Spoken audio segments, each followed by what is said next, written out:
Hello, everybody. Welcome back to another edition of the Mindset Entrepreneur video podcast. And we're happy to have you. And I'm here with my guest today, Chris DeVany of Pinnacle Performance Improvement Worldwide. Excellent. Chris, very happy to have you here today. Thank you.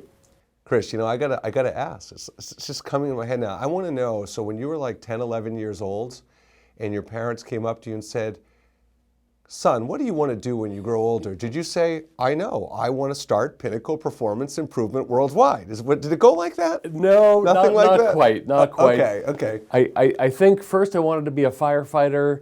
Then at some point I thought when I was in a boys' chorus I wanted to be an orchestrator. I wanted to be a composer. Wow. Yes. So. You could have made, as a composer, you could have made Fighting Fires a very melodious, you could have consolidated both of those. Yes. It would have been good. Yes. So, Chris, but how did you, so much of what you do in your organization is you're really helping people. And, where did the passion for helping people, make better decisions, strategy, organizational improvements, where did the passion for doing that come from?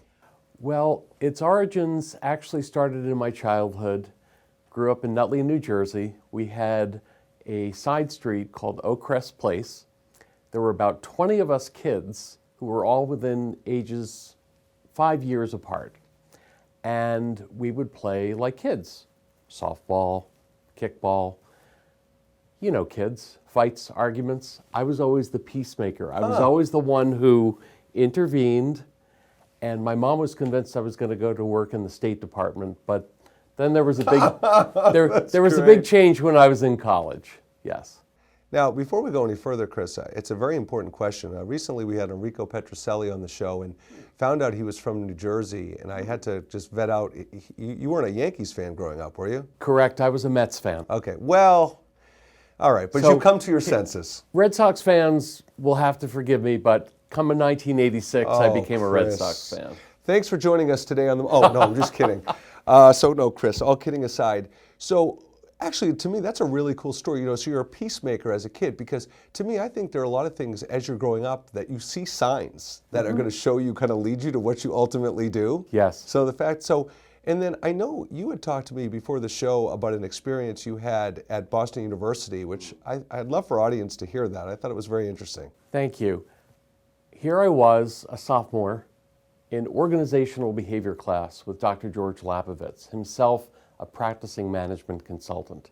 He is teaching us these psychological concepts like cognitive dissonance, how people behave and how people behave in groups.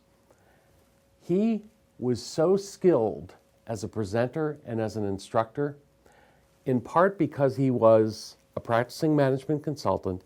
He kept, I think it was close to 300 of us riveted. Wow. For the better part of 3 hours. Wow. I think people would only leave to take bathroom breaks. How about that? And he just inspired me to want to do what he did. Wow. And you've had, looking at your bio, Chris, you've accomplished so much. If you would share a little bit, what are 2 or 3 of the accomplishments over the course of your career that you really take special pride in? Because the list is quite long. Well, thank you. That's very kind. I would say the first professional accomplishment was starting Pinnacle, which I did in 1994. And the second accomplishment, I think, followed about a year after that. In short, like many who are trying to grow a business, I reached a cathartic point. I was a year into it. I had 3 clients. All 3 clients renewed their agreements, but for fewer dollars and shorter terms. And I said, you know what? I have to figure out how am I going to make this sustainable? And so I take great pride in the fact that I circled the wagons, consulted with a number of people I knew who were doing what I was doing, and who had been in business much longer than I. And I asked each of them the same question. How did you get from point 1 to point 2? And the consensus was you have to first circle back to the people who already know you and get referrals. And from that point on, people people do business with me, with a management consultant, because of trust. And so all I had to do was to go back to people who already knew me and had worked with me, and I just asked them, tell me who else you know who could benefit from my services. And it's something I had learned a while back in business, but I'd forgotten. So Chris, I want to go back to 1994 because we're both passionate entrepreneurs, and I know you have a passion around supporting and helping other entrepreneurs. So let's go back to your mindset at that moment. Here you are, you're going to start this business. Talk about the influences and support system around you at that time. Because I hear from a lot of entrepreneurs, they'll say, oh, people tell me I can't do it and it's not going to work and so on and so forth. So what was that like for you at that time for your support and influences? Well, my support network, my primary support network, I would say included 3 or 4 people. The first was my wife, who I went to at one point and I said, you know, I'm stuck here. What do I do? You know, should I go look for a job, you know, in the want ads? And she said, no, you are... We're aging with the want ad reference, by the way. Right, I know. Just throwing that out there to our audience. It was 1994. Just saying. 1994. So don't do that. The second person was a wonderful person named Darren LaCroix, who I knew through the local chapter of the National Speakers Association. And he said, go hear this guy, Alan Weiss, who wrote $1 Million Consulting. And I went to listen to him, bought his book, and his book was extraordinarily helpful to helping me understand how to grow a business. Wow. So I would say those 3 people, because I've since interacted with Alan Weiss, and he's provided outstanding advice. So I know your signature program is 90 Days to a High Performance Team. So could you walk our audience through what are the 3 maybe primary components of that program? Maybe do it this way if you would, Chris. Maybe what is an example of a problem or 2 a company might have where they would know that it's a good fit for them? Maybe some examples of some of the things you do in that program to solve the problem, and perhaps a result or 2 you've had from companies who have gone through the program. Thank you. So in short, the concept of 90 Days to a High Performance Team came about because many clients were contacting me and saying, okay, we have a group of about 25 managers. We'll give you them for 1 day, maybe 2 days if you're lucky, and we just want you to teach them everything you know, especially about management and to a degree about leadership. So the driving force of 90 Days to a High Performance Team was to help managers understand what are the keys to managing effectively, and along the way, what are the keys to leading effectively? So back to one of your questions about a problem. A consistent problem that managers have is, I've just started to manage, but I was promoted because I was a great salesperson, so they made me sales manager. Or I was a great accountant and they made me finance director. What do I need to know about managing? So I included that, some keys in there for new managers to understand. If we have been working as peers and now I become your manager, our relationship has changed, and I need to learn that. I need to understand that. Also, if I'm managing, a key challenge is, how do I communicate effectively with my team and bring and facilitate team cohesiveness? So those are some of the key issues that I help managers address in 90 days. Do you find that the barriers that companies are going to consider using your services, what are maybe some of the barriers or maybe misconceptions they might have that stand in the way of them doing it? Thank you. 2 key barriers. One is a number of people have had a bad experience with a consulting firm or a practicing management consultant along the lines of that firm or that consultant was trying to, let's just say, hang around way too long, where the client is looking for help with one problem and the consultant is trying to create other problems that may or may not exist to validate their being around for 6, 12, 18 months, 2, 3 years. The other challenge that some people have, despite the name of our firm, Pinnacle Performance Improvement Worldwide, the reality is I'm the founder and president.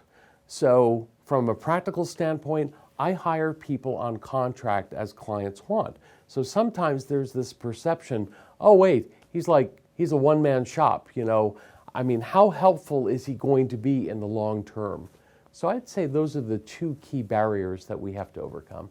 So, Chris, I know one thing you talk about as one of your differentiators, which I think is so critical, is you talk about providing value that outlives you. Yes. And I know, with consultants, there's that perception that they have their own agenda and they're going to hang around and so on and so forth. So how do you do that? What is the approach to create that legacy piece for yourself? Thank you.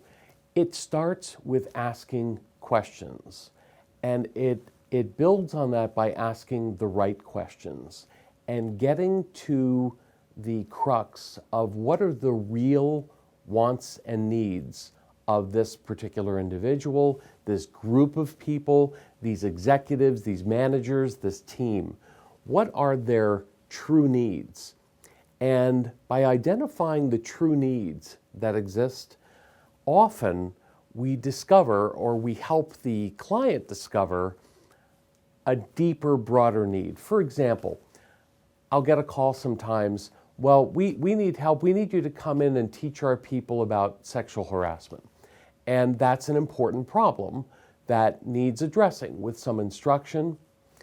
And yet, by asking the client, what prompted this? Was there an incident? And also, furthermore, what is the extent of your management training? And it's not so much about identifying a new problem and providing a solution. It's about getting the client to think a little bit broader and a little bit deeper about how is this organization constructed so it can grow in the long term.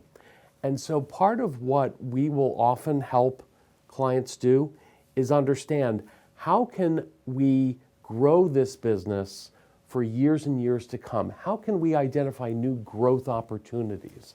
And so in an engagement, my firm and I, we will look to help people with those problems in a way that equips them with the skills and the knowledge that they need to make the organization sustainable and to keep growing long beyond when we have interacted with them. Yeah, that makes a lot of sense. A couple last questions, Chris. First, talk about probably the most meaningful lesson you've learned over your last 25 years of running this business and how it shaped perhaps decisions you make today. Biggest lesson I've learned is stay in regular touch with people. Don't assume that once an interaction is complete that they don't want to hear from you or they don't benefit from hearing from you. And so I give my colleagues Harvey Simkovitz and Izzy Gazelle all the credit for this. Here's what I mean. Say those names 10 times fast. Harvey Simkovitz, Izzy Gazelle. Wow. So Harvey Simkovitz shared with me in 1996 a wonderful 3-page publication called Making Learning Stick. And it helps managers understand what is it I can do, and it also helps the manager's manager understand, okay, if this firm has come in and provided some instruction about how to manage effectively, how to communicate effectively, what is it I can do as this person's manager to help them create lasting value? The other, I mentioned Izzy Gazelle. Love this man. He shared with me one day, it's a one-piece called Articles. And it's a list of articles that I have written. And he said, what you want to do is you want to start sharing this with people whenever you give a presentation, whenever you teach, because they're all free, and they are. And this helps create in people's presence the lasting value that you're trying to share. Yeah, that makes a lot of sense. And he said also you want to send out a weekly email newsletter. So I will always have those two individuals Love it. to thank. Love it. Chris DeVany, Pinnacle Performance Improvement Worldwide. Correct. I'm going to keep saying it. When I go to bed tonight, Chris, I'm going to say it. No, Love Chris, thank you so much for joining us. We loved having you on the show today. Appreciate it. Thank you, Mark. Yep. My pleasure. And thank you, audience, for being here for another edition of the Mindset Entrepreneur Video Podcast. Special thanks to the great work the video company does to produce this. And otherwise, we hope you have a wonderful week.